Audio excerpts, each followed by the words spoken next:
এবারে পত্রের জন্মদিন যেদিনকে পড়েছে ডেটটা রবিবার ছিল না।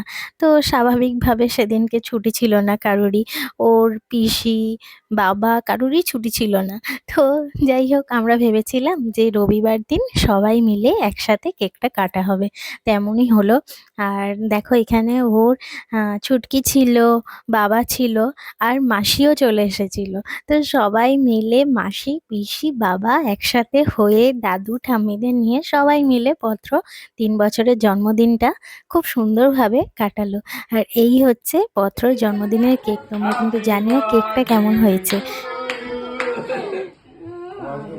খাইয়ে দাও, মাকে খাইয়ে দাও।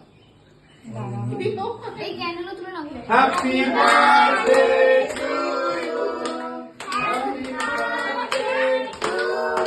বাহ বাবা বাহ, হাততালি হাততালি হাততালি হাততালি।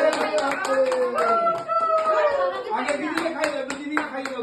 আজ আমার নাতনির বাসি জন্মদিন পালন হচ্ছে আর কি। আগে জন্মদিন হয়ে গেছে, 3 বছর পূর্ণ হয়ে গেল। বার্থডে গেলের এই নিয়ে আমি ঘরটা বাড়ি দিচ্ছি আমার তোর।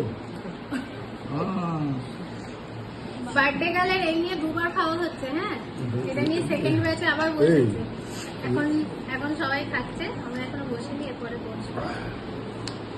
বলুন অনেকদিন পর মাংস কেমন লাগলো আমার হাতে খেয়ে? অসাধারণ। ঝালে তো করছি।